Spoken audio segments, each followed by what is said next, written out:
Hello বন্ধুরা, আবারও একটা নতুন ব্লগে তোমাদের স্বাগত। আজকে আমি চলে এসেছি NH16। আমি এখন ভুবনেশ্বর থেকে বাড়ির দিকে ফিরছি, অর্থাৎ কলকাতার দিকে ফিরছি। আর তোমরা এই ভিউটা দেখো, এই ভিউটা এত ভালো লাগছে। আকাশটা মনে হচ্ছে যেন আকাশে তুলোগুলো রয়েছে, পুরো আকাশ জুড়ে তুলোতে ভর্তি হয়ে রয়েছে, এরকম সুন্দর লাগছে।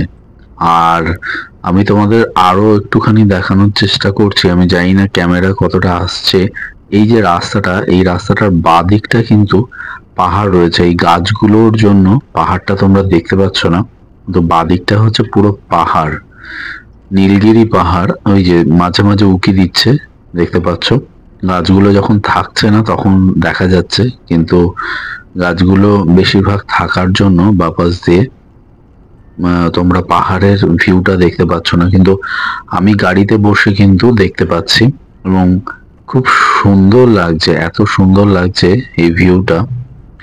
এখানে দেখো, এখান থেকে আমি দেখাচ্ছি। এই যে এবার একটু দেখা গেল, এখান থেকে পরপর গাড়িগুলো দাঁড়িয়ে ছিল, তার মাঝখান থেকে একটুখানি দেখা গেল। আর এই রাস্তার কন্ডিশন তো দেখতেই পাচ্ছ NH16-এ।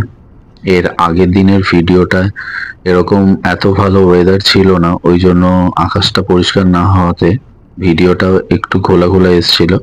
কিন্তু এখন দেখো, এই ভিডিওটা পরিষ্কার, রাস্তা কন্ডিশন দেখা যাচ্ছে। রাস্তা কিন্তু খুবই ভালো, চাকাচাক রাস্তা বলতে পারো। আর বাঁদিকে দেখো, এই গাছগুলো, এই গাছগুলো থেকে ফুল ফুটেছে এবং হলুদ রঙের ফুল, খুব সুন্দর লাগছে।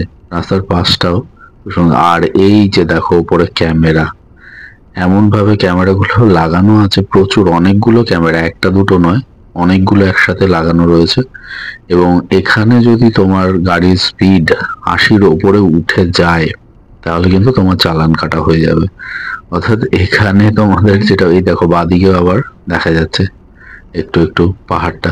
ফ্লাইওভার গুলোতে যখন উঠছি তখন ঠিক দেখা যাচ্ছে পাহাড়গুলো, আবার ফ্লাইওভার থেকে যখন নিচে নেমে যাচ্ছি তখন আবার ভিউটা দেখা যাচ্ছে। এই যে এখান থেকে হালকা হালকা পাহাড় দেখা যাচ্ছে, বাঁ দিকটা পুরোটাই পাহাড়, ডান দিকেও অনেকটা পাহাড় রয়েছে।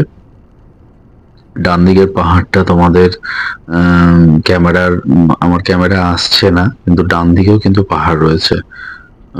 এখানটায় পূর্ব পর্বতের অংশ এগুলো রয়েছে। এখানে টাইগার হিল ম্যাপে দেখাচ্ছিল। এই বাঁ দিকটায় আসার সময় আমি দেখেছি, আসার সময় ডান দিকটা পড়ছিল, ওই দিকটা। তো এই দিকটা পুরোটাই রয়েছে পাহাড়, পাহাড় ঘেরা। আর যেটা বলছিলাম তোমাদের, যে এই রাস্তায় কিন্তু, যেটা আমি আপডেট দিতে চাইছিলাম, এই রাস্তায় কিন্তু তোমাদের যদি চালাতে হয় তাহলে খুবই সাবধানে চালাতে হবে। কারণ গাড়ির যদি 80-র ওপরে উঠে যায় স্পিড, তাহলে কিন্তু অটোমেটিক্যালি, ক্যামেরা যেহেতু ফিট করা আছে, তোমার ক্যামেরায় কিন্তু অটোমেটিক্যালি নিয়ে নেবে এবং তোমার মোবাইলে তখন কিন্তু মেসেজ চলে আসবে।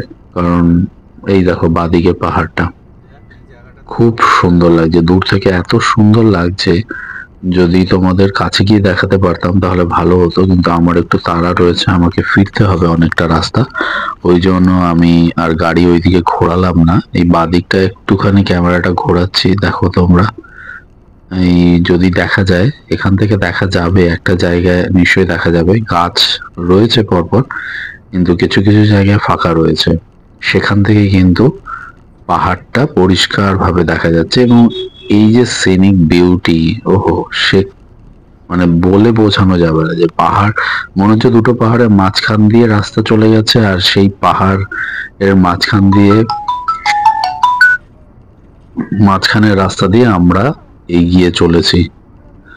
একটা কল এসে গেছিল, যাই হোক, এখন ড্রাইভ করছি, তো এখন কল রিসিভ করব না, কেটে দিলাম। তো তোমরা দেখো, এই রাস্তাটা এনজয় করো, যে এত সুন্দর লাগছে। আর যদি আমার ভিডিওটা তোমাদের ভালো লেগে থাকে তাহলে অবশ্যই প্লিজ লাইক, শেয়ার আর সাবস্ক্রাইব করে পাশে থেকো। এইখানটায় ভিউটা দেখো বাঁদিকে, এই জায়গাটা বেশ সুন্দর লাগছে, গাছগুলোর জন্য কিন্তু সিনিক বিউটিটা আরো বেড়ে গেছে। যাই হোক, ভিডিওটা এখান থেকে দেখো, পাটা খুব সুন্দর লাগছে, দেখা যাচ্ছে। এখানেই ভিডিওটা তোমাদের শেষ করছি। তোমরা ভালো থেকো, আর please like, share and subscribe.